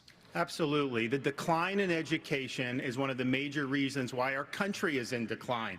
We need education in this country, not indoctrination in this country. And in Florida, we stood up for what was right. First, we had schools open during COVID, and a lot of the problems that we've seen are because these lockdown states lock their kids out of school for a year, year and a half. That was wrong. We stood up. I took a lot of fire for that. I was pilloried by the media, but I stood for our kids. And as president, I'll stand for you and your kids as well. But we have to make sure that what our schools are doing is focusing on solid academics. In Florida, we eliminated critical race theory from our K-12 schools. We eliminated gender ideology from our K-12 schools. And we have elevated the importance of American civics in teaching our kids about the Constitution and the Bill of Rights. As president, I'm going to lead an effort to increase civic understanding and knowledge of our Constitution. We cannot be graduating students that don't have any foundation in what it means to be an American. Mr. Ramaswamy, Mr. Ramaswamy, hold on, Senator Scott. You've said that the Department of Education, the FBI, the ATF, the Nuclear Regulatory Commission, the IRS, the Department of Commerce, many of these should not exist. That's correct. So to the education question, how would you deal with the crisis? So look, we have a crisis of achievement. Let's shut down the head of the snake, the Department of Education. Take that $80 billion, put it in the hands of parents across this country. This is the civil rights issue of our time. Allow any parent to choose where they send their kids to school. End the teachers' unions at the local level to allow public schools to compete. And then revive our national identity where every high school senior should have to pass the same civics test that, frankly, every immigrant, including my mother, had to pass in order to become a citizen of this country. And the fact of the matter is, look, there's a part of education policy that also rests with the family. I didn't grow up in money, but you know the word privilege gets used a lot? Well, you know what? I did have the ultimate privilege of two parents in the house with a focus on educational achievement. And I want every kid to enjoy that. So part of the problem is we also have a federal government that pays single women more not to have a man in the house than to have a man in the house, contributing to an epidemic of fatherlessness. And I think that goes hand in glove with the education crisis as well, because we have to remember education starts with the family, and the nuclear family is the greatest form of governance known to mankind. Governor Haley has said that biological boys playing in girls' sports is the women's issue of our time. You said that even though you signed a ban on this in North Dakota, that there hadn't been one instance where it was actually needed. Are you saying that you think that too much is made of this issue? No, I'm saying in North Dakota, we made a priority of protecting women's sports, and we've done that in our state. But I would absolutely do that. But I do think when we start talking about education and we think that we're going to have a federal government one size fits all, we're just completely losing track of the fact that education differs by states. Some school districts are doing a fantastic job, some less so. But the idea that every school district, state, and every teacher is somehow indoctrinating people is just false. You know, when I was building a company from scratch, you know, with small town kids, and we went, you know, grew up in a town of 300, but we built a global company in 132 countries with over 100,000 customers. We listened to those customers. We spent time with them. We talked to them. We did that. And as governor, well, education is one of the biggest part of a state budget. So as a governor, I shadow a student. I don't, the night before I find out the student finds out, I'm going to go to every class with them. I don't sit and lecture school districts how to do it. I go and see the experience. And there's a lot of things that have to change. But what needs to change in education is it's innovation. We're doing it the same way we did it 50 years ago with innovation, not regulation. I would get rid of the Department of Education. I would give block grants to schools, but I'd give them on merit based on who's doing the most innovative. give. I just got done holding the 7th annual Governor's Conference on Innovation Education. You should see what the people are doing when you cut loose the red tape, get the burden off their back. They care. Teachers in this country, the vast majority of them care about those kids. They're working in low-paying jobs, and they're fighting for those kids and their families. Governor Haley, you said that this is the women's issue of our time. First, I'll tell you, as you know, as a parent, the one thing you want is for your child to have a better life than you did. And we can talk about all of these things, and there's a lot of crazy woke things happening in schools, but we've got to get these kids reading. If a child can't read by 3rd grade, they're 4 times less likely to graduate high school. So we need to make sure we bring in reading remediation all over this country. We need transparency in the classroom because parents should never have to wonder what's being said or taught to their children in the classroom. Parents need to be deciding which schools their kids go to because they know best. And let's put vocational classes back into the high schools. Let's teach our kids to build things again. When we do that and we allow that innovation, that's when it'll get back. And yes, I will always say I'm going to fight for girls all day long because strong girls become strong women become strong leaders, and biological boys don't belong in the locker rooms of any of our girls. Another point of education. We're going to start the lightning round, and the first question is going to go to you, Vice President. So this is a lightning round of questions, 30-second answers, please. President Biden will be 82 years old on Inauguration Day. Nearly 70% of Americans say that he is too old to serve. Should presidents have to pass a mental and physical test in order to serve, Vice President Pence? Well, it might be a good idea to have everybody in Washington, D.C. pass a mental and but 30 seconds, no. The American people can make those judgments. But let me say, I'm running for president of the United States because we don't need a president who's too old, and we don't need a president who's too young. We need a president who's been there. We need a president who knows how Congress works, how the White House works, how states work. And on this education issue, Martha, I was fighting against No Child Left Behind when Republicans were doubling the Department of Education. I'll also shut down the Federal Department of Education. And when I was governor, we doubled the size of the largest school choice program in America. And we need a president who's not a pedo, Pence or Biden. And we'll give school choice to every family in America when I'm in the White House. This is a lightning round, Mr. Ramaswamy. I think you were mentioned there. You're 38. Country to tell the difference between somebody who's an automaton and somebody who's actually a thinking agent in the White House, which we don't have in there today. And I will tell you, I want to address Vice President Pence's comment. I think we do need somebody of a different generation to lead this nation forward. Look at the way I've run this campaign. Going to the south side of Chicago, to Kensington, in the middle of Philadelphia, where traditional Republican candidates don't go. We have an opportunity to build a multi-ethnic, working-class majority to deliver a landslide, and I think I'm the only candidate in this race, young or old, black or white, to bring all of those voters along to deliver a Reagan 1980 revolution. We're going to do it in 2024. Same question to you, Governor. In a presidential election until 2020. I will answer that. I will answer that. 30 seconds. 30-second quick answer. You guys need to get control of this debate. Everybody's going to get a chance to get Listen, control we're getting of this control of the debate. This is a lightning round, not rolling thunder. Governor Hutchinson, you have 30 seconds on the same question. On education, first of all, look at Arkansas. We have to compete with China. I built computer science education. We led the nation in computer science education, going from 1,100 students to 23,000 students taking it.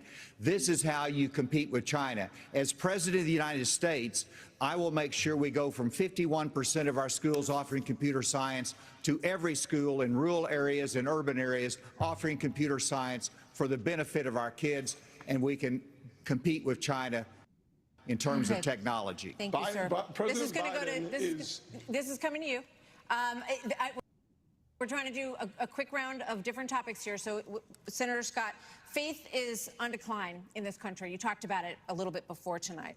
So, is there a role for a president of the United States in changing that?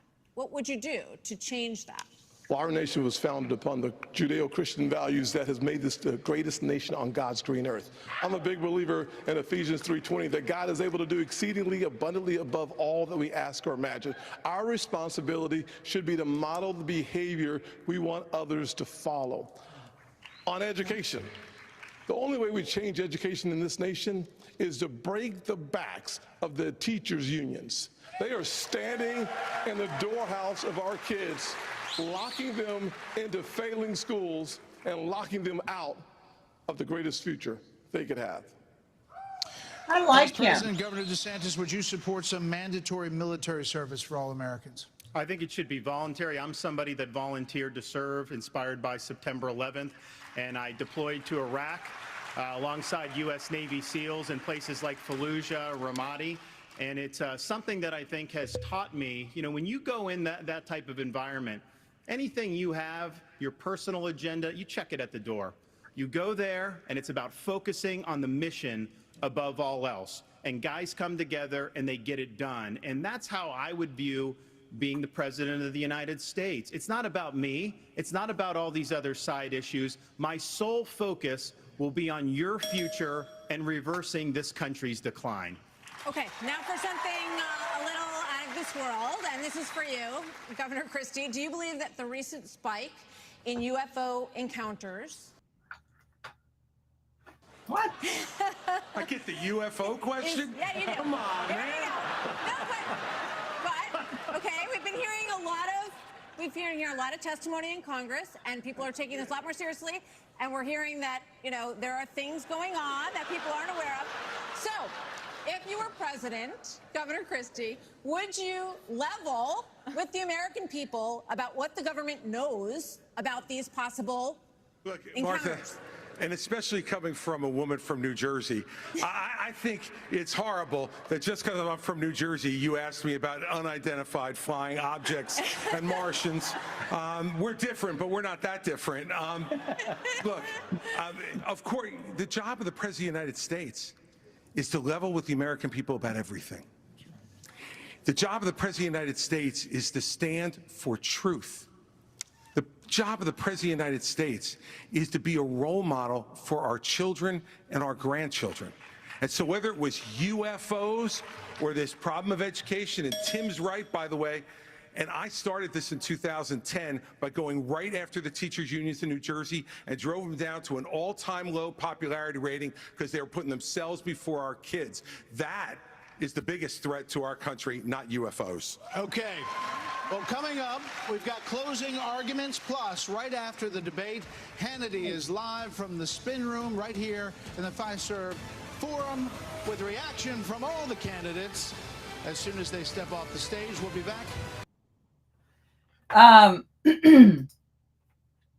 So this is Cosmo. No, I didn't cut her tail off. I had a lady ask me if I cut her tail off. I was like, I wouldn't cut my cat's tails off. So this is a Japanese bobtail. We didn't know she was. We thought she was a Manx. And the other one's half Manx. So I didn't cut their tails off. I got to read some of these comments on Rumble.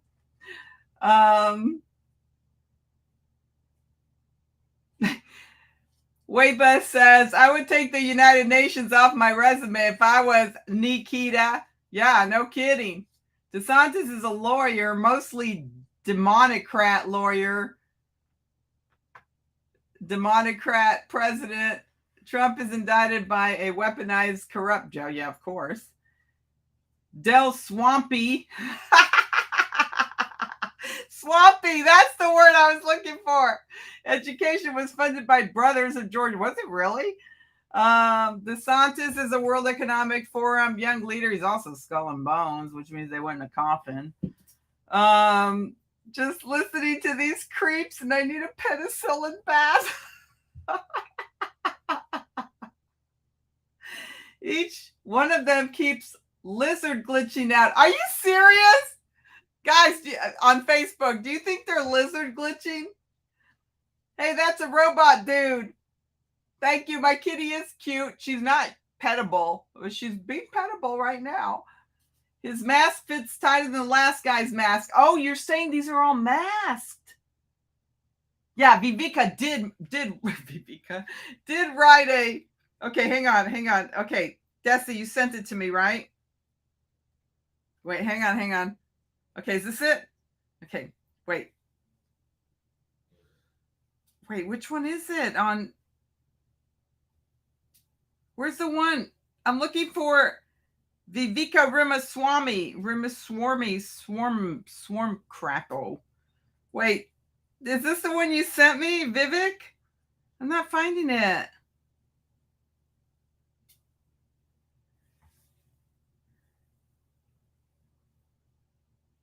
Okay, you had sent me something where Vivek Ramaswamy, hang on, Vivek. No, I want the part where let me find him, Vivek. Is this it? Let me find it. So Vivek Ramaswamy wrote a book and somebody was exposing him. And I'm trying to find it.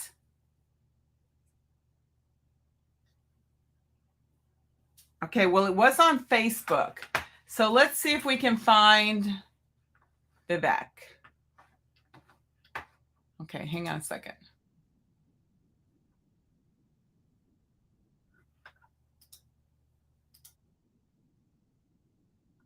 Be quiet, everybody. I'm not wanting to play you right now. Vivek. Wrote a book. Ah, here it is.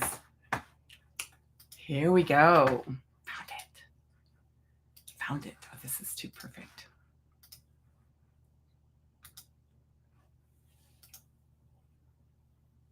Vivek compared Trump to a sore loser, Stacey Abrams, in his 2022 book.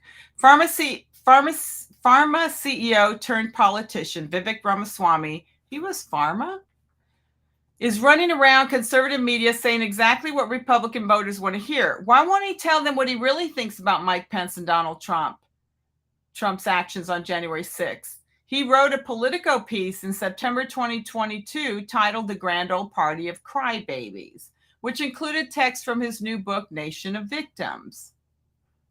In his article sampling his book, Vivek compared Trump to a sore loser. While Donald Trump promised to lead the nation to recommit himself to the pursuit of greatness, what he delivered in the end was just another tale of grievance, a prosecution complex that swallowed much of the Republican Party whole. Trump took a page from the Abrams playbook. His claims were just as weak as Abrams. She claimed voter suppression in her 2018 defeat. He claimed voter fraud 2 years later. He filed scores of lawsuits over various claims of fraud, as was his right, but they came nowhere close to changing the outcome in a single state, let alone the several swing states whose results he needed to overturn. In many cases, judges, the president himself, had nominated, ruled against him, a sign of health in our nation's institutions. Of the 62 lawsuits he and his supporters filed, he lost all but one, a minor victory in Pennsylvania that affected a few votes. A Supreme Court with a strong conservative majority ruled against Trump twice. Top election officials in virtually every state, regardless of party, said they'd found no evidence of any significant level of fraud. Vivek also wrote that he believed Mike Pence made the right decision on January 6th. Mike Pence, a man I have great respect for, decided it was his constitutional duty to resist the president's attempts to get him to unilaterally overturn the results of the election, even in the face of the January 6th Capitol riot. Our institutes did hold in the end, but they shouldn't have been tested. He's calling it a friggin' Capitol riot. This was reported in Mediate recently, and I confirmed separately that this was indeed in Vivek's September 2022 book. Let me make myself clear. I don't mind that Vivek compared Trump to Stacey Abrams, called the GOP sore losers, and said Mike Pence made the right decision. But my question is, why doesn't Vivek let the MAGA base and conservative media know this side of him? Have you heard him shout this from the rooftops? It seems to me like he's trying to come off as somebody else. Wearing a mask, personal responsibility, is puzzling when conservatives oppose it, but before deriding them, remember the CDC and who discouraged wearing masks in March. A noble lie. Please speak out to clarify that Tucker's stance on this abhorrent, dangerous, and wrong. You guessed it, on his show to discuss vaccines and have standing to make clear that it's true. What is a lie and save lives?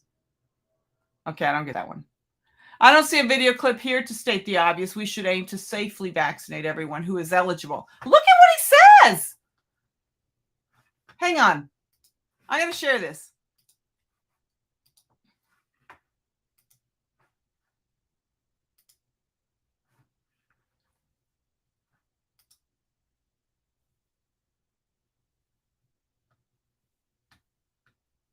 Where is it? Okay, let's go back. Always let me go back. I don't see a video clip to state the obvious. We should aim to safely vaccinate everyone who's eligible. I'm proud that healthcare providers in my immediate and extended family have already safely received the vaccine. He is campaigning as this extremely Trump-loyal libertarian who claims his libertarian nature was what had him puzzled at conservatives in 2020 who rejected the mask. I just don't personally buy it. Your libertarian nature kicked in to make you pro-mask, but didn't kick in when you complimented Biden on his vaccine rollout. Biden says all adults will be vaccine eligible by May 1st. That's good news. Give credit where credit's due. Did he have a change of heart since his political piece and book in September 2022? That's less than a year ago. Does he still think Trump is a sore loser? Does he still compare him to Stacey Abrams? Does he still think Mike Pence is an honorable man for rejecting Trump's strong arm attempt? Say it. Tell people, Vivek. Tell the media. Say it on stage at your speaking gigs. Stop acting like a chameleon who just Chat GPT is exactly what conservatives want to hear. Is that why they called him a Chat GPT? Okay, so hang on. Let me go back to, oh, it started. Sorry, but that was worth it.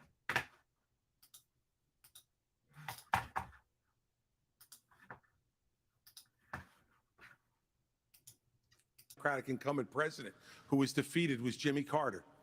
And he was defeated by a conservative governor from a blue state who knew how to get results, who stood for the truth, who cared about accountability, and stood strong and hard against waste.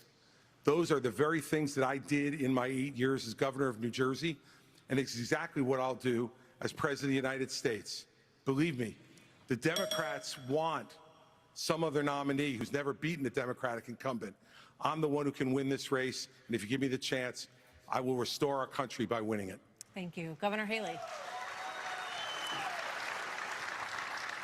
Several weeks ago, I dropped my husband, Michael, a combat veteran from Afghanistan, off at 4 a.m. for another year-long deployment.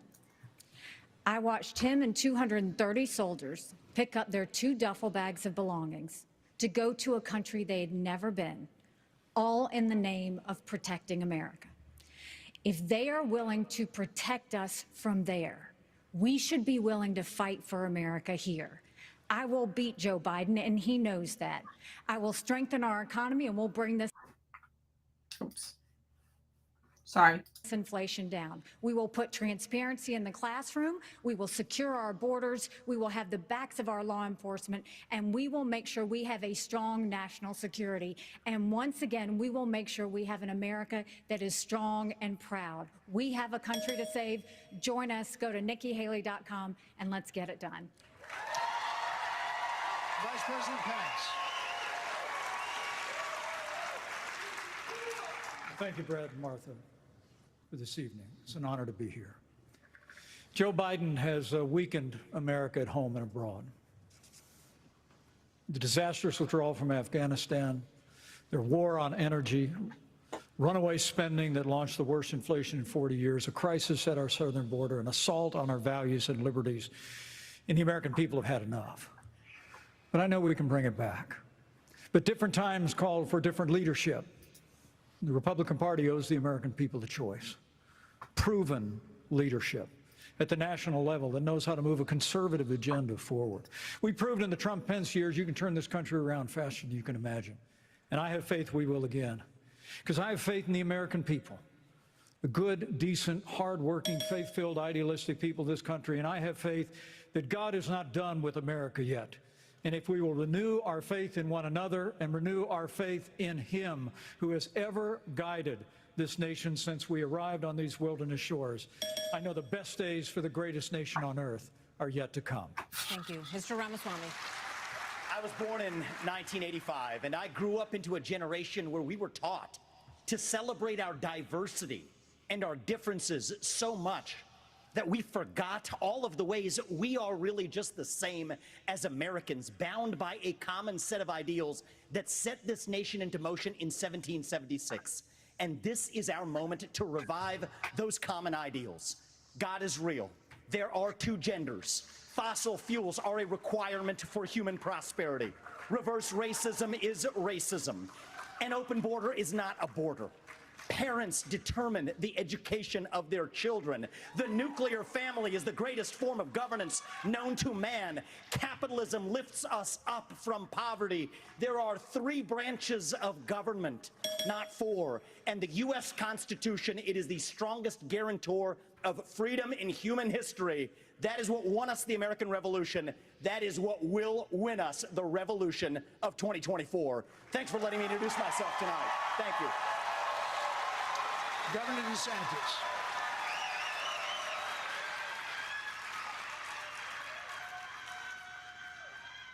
Governor? This is our time for choosing.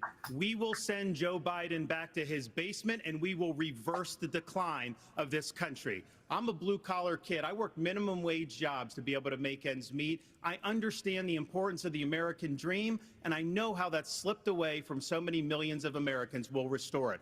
I'm a veteran who served in Iraq. I know what it means to put service above self. I'm also a dad and a husband to 6, 5, and 3-year-old. I understand the importance of protecting parents' rights and the well-being of our children. In Florida, we showed it could be done. I made promises, and I delivered on all of those promises. 2024 is make or break. We're not getting a mulligan, no excuses. I will get the job done, and as your president, I will not let you down. God bless you all. Well, we want to say thank you. Thank you to all the candidates on the stage tonight, and thank you to Milwaukee. Thank you, everybody. We will see you on the campaign trail, from debates to primaries to the general election and the conventions before that. I want to know what their ratings were. So let me. Okay. Of course, people probably came over after the real debate was over. Well, that was fun.